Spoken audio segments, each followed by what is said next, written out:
saddle again for more quarantine fun. Hope everybody out there is being safe and sane and whatever.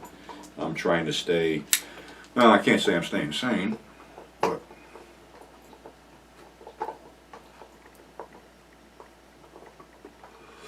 this will keep you sane. There's an old saying that, no, it's a Freak Brothers comic, underground comic. Remember the Fabulous Furry Freak Brothers? Dope will get you through times of no money more than money will get you through times of no dope. So, dope was pot then. But I digress as usual. I always like to hear someone say that they want to do something shocking, that they want to push the envelope, they want to shock viewers. And these are newer filmmakers that I hear making these claims. Thing about a lot of things that were back in the day, 60s, 70s, and 80s, is the reason a lot of things worked back then was because they had never been done before.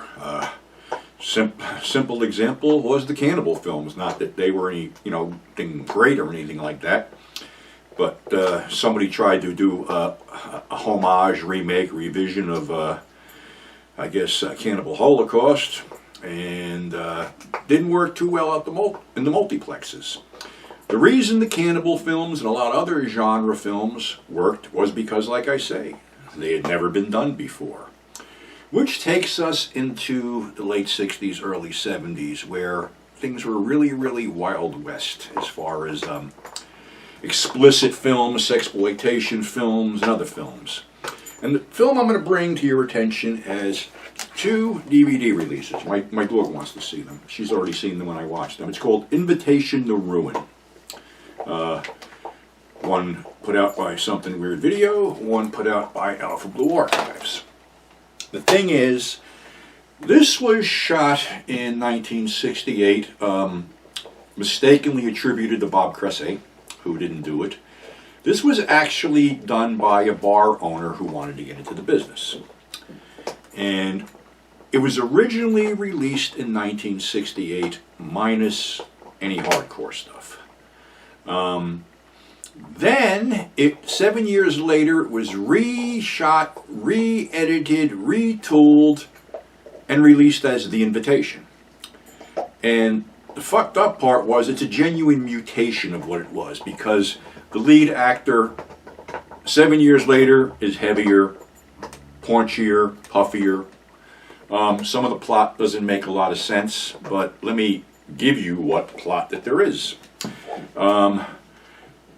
68 version was a little bit on the soft side, and watching the 68 version, which was on the Something Weird Video label, was good, but it's not hardcore, and you basically see a lot of ugly people having simulated sex, for lack of better words. Now, the other one has hardcore footage put in because, like I said, 7 years later, you're up to 1975, and things were wide open. What the film is about is this sleazy hustler, Jerry, I believe his name was. Yes, it was. It was Jerry. Unfortunately, I'm nearsighted. Jerry Sloan was the guy. So, Jerry was a hustler who was contacted by this mobster named Ernie.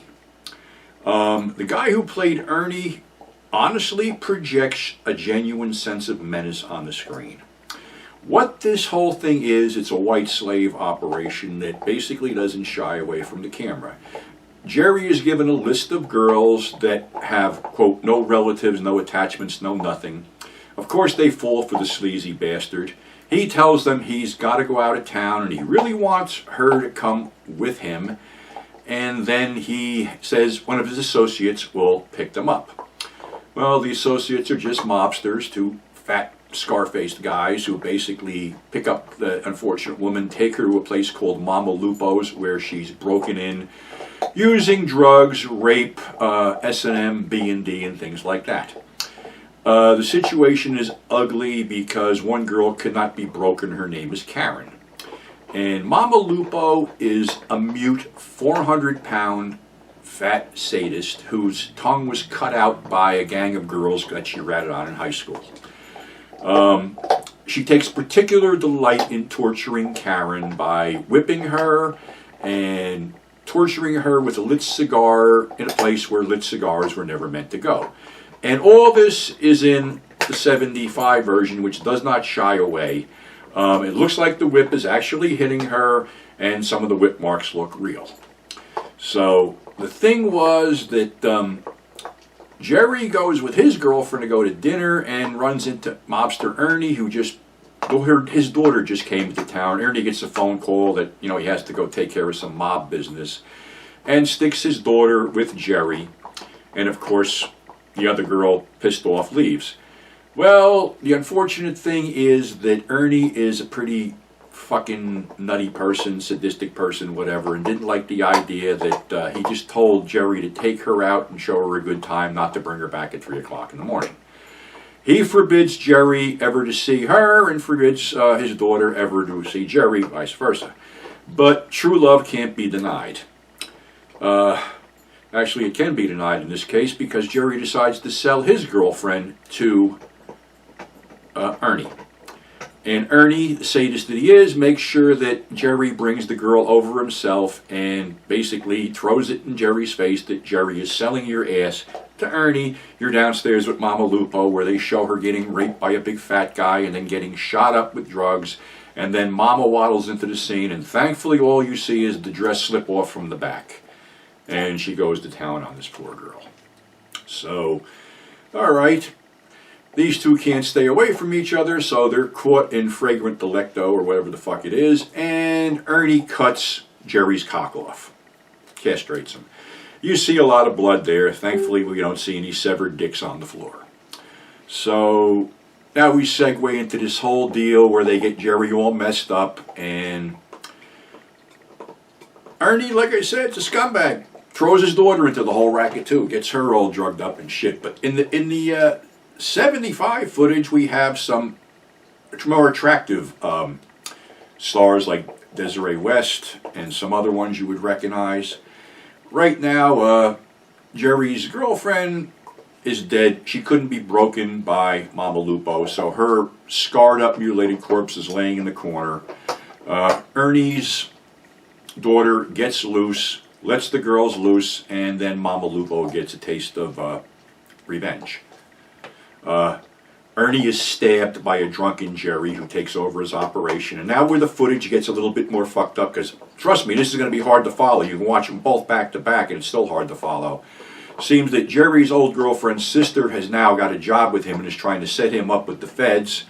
And for some reason, something happens and you hear a gun go off and you see this chick hit the floor with a handful of papers. You never see the gun and you just see the two cops at the end walk the 7-year-old older, fat, bloated Jerry out, obviously, to go to jail. Like I said, it makes very little sense, and you really have to follow it to put it together, but the basic plot is, a white slave ring using rape, S&M, torture, and whipping, which is very much highlighted in the 75 version. Not to say that the 68 version isn't bad either, but, you can get them both and watch them back to back and be your own judge of whatever. So as far as, like I said, everybody trying to push the envelope these days, the envelope's already been pushed. There are two other wonderful features that were put out by Something Weird Video that are now available on Blu-ray. The Bushwhacker and the Ravager. And the Bushwhacker incorporates a lot of fucked up shit into it because, number one, I never knew that you could shoot down a plane with a bolt-action single-shot .22 rifle. Ka-chung! The plane crashes, fireworks off in the distance, and that's how it is. There are several pretty good sex scenes, but this Bushwhacker creepy motherfucker actually eats one of the girls. And I don't mean eats her pussy. Actually cannibalizes and eats her after raping and killing her. Yes, this is how fucked up that film was. As far as the Ravager goes, well, you got another guy who's a little bit fucking deranged, and the sight of people screwing sort of sets him off. So he walks into this place, and I guess you could do this back then, shows his driver license and buys a case of dynamite. And his whole trick is he likes to blow people up after they finish having sex. Okay. I mean, come on, you can't top shit like that. You couldn't get away with any of this shit back, today. So That's a little bit of shit we had in the early 70s, which, you know, I guess what you could say was a precursor to certain things. Another one that I'll just mention briefly is Femmes Decide, which had a 7-foot guy named Rocky Decide who basically gets out of jail with his buddy, hitches a ride home with his buddy, beats the shit out of him, leaves him in the dust, and then rapes his girlfriend. Then he goes, for unknown reason, just whips out his cock and pisses all over something in front of somebody's house. A lot of this is really twisted shit because he abuses hookers and things like that, and one of the highlights is he's sucking his own dick. But the hooker's revenge, so to speak, is a bunch of them corner him because he gets invited to an orgy. They tie him up with chains, beat him up, and then actually shit on him. And this is actually in a film that I saw at the Capri Theater in New York on 8th Avenue. So, yeah, and they said that there might have been a scene taken out that involved a dog, but that would have been in bad taste. I mean, okay, that would have been in bad taste.